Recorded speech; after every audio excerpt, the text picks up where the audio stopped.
What's up, guys? This week we have Vera versus Sandhagen. We have violence. I have your value picks of Reignmakers UFC. Let's go.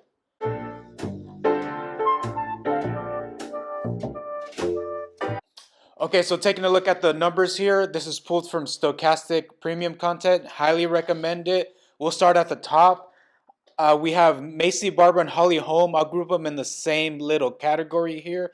They're priced similarly. Macy Barber a little more expensive as of Thursday night here. Looking at the rares, again, we're playing rare contests here because it fits within the budget. Um, Here we're looking at a safe floor.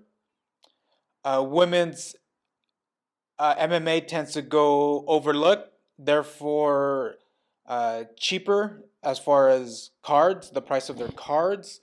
And this lands us here at Holly Holm and Macy Barber.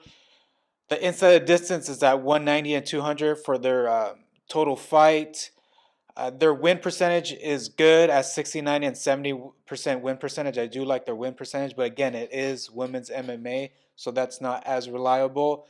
But their price pretty good. Macy Barber at $8.99 for her rare, and Holly Holm for $7.48 for her rare. Those two I wouldn't put as my captain because they don't have good ceilings, but I would put as my second rare card for a safe floor and to save money. Moving on to the fighters I will put as my captain would be Manuel Cape and Chidi Nujukwanu. Hopefully I pronounced that correctly. They're both coming off of Chidi just lost to Rodriguez, which is nothing to be ashamed for. RoboCop is a great fighter, but they both have two first round knockouts in their pretty recent fights here. So we do have not just a finishing upside, but first round finish upside with both those fighters. So I highly recommend putting them in your captain spot for your rare card. And they aren't as pricey compared to the higher tiered cards. Cape priced at $9.10 and Cheaty at $9.75.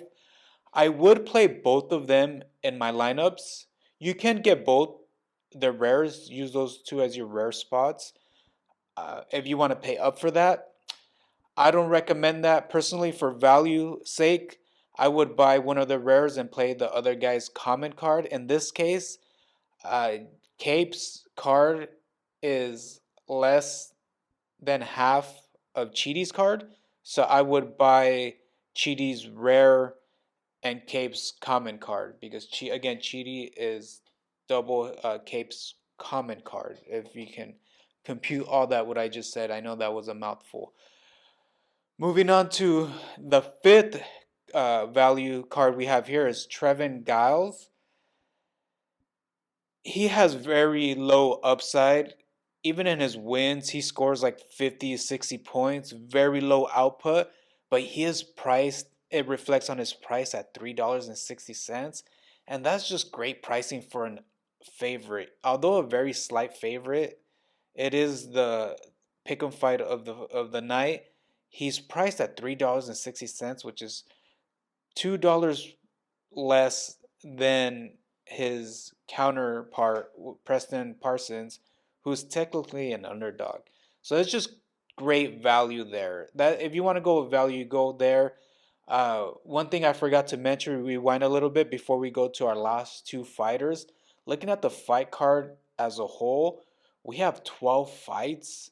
One fight just fell out, so we have 12 fights. That is a small fight card, and very few fighters that are good favorites, that are 2-1 or above favorites. Starting at Holly Holm and above, those are only five heavy. I wouldn't call them heavy, just decent favorites. So what that means is we're prioritizing wins over ceiling because this is looking like it's going to be a low scoring card. Number one, because there's less fighters, and number two, the inside the distance and win percentage aren't that great looking at the numbers.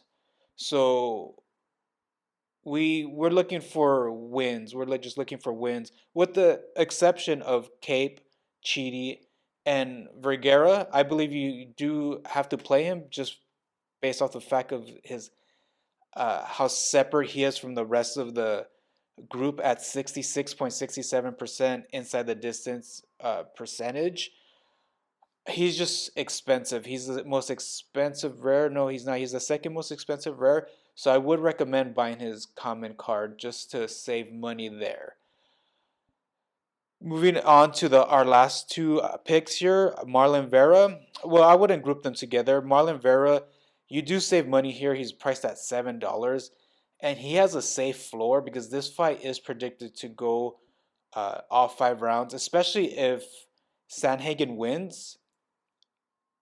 Vera, it will go all 5 rounds, according to the numbers. I mean, anything can happen, but that gives Vera a very good floor. So it's gonna give him 5 rounds for him to work, and Vera does have not as good as Sandhagen output, but he does have decent output to give you a safe floor. And if he wins, even better. He's only priced at $7, so that's another good value pick you can get there. Lastly, is Lucas Alexander. He's priced at $3, 299. He has okay win percentage at 41.10%. And his fight is also expected to go all 3 rounds, which gives us a good floor as well. I say Lucas Alexander because we're looking for wins here. And when we're looking for wins, what's in play is this black line of Alex Perez all the way up. Well, the underdogs, starting with Parsons to Perez, these underdogs here are less than 2-1 underdogs. So I give them a good chance to pull it off. So um, it's okay to pick in here because although they might not finish their fighter, they might barely scrape a win. You just want wins in this, what's predicted to be a low scoring card. All right, I'm going to end it there. It's going to be a sick card. Chito Vera versus Corey Sandhagen. Enjoy the fights.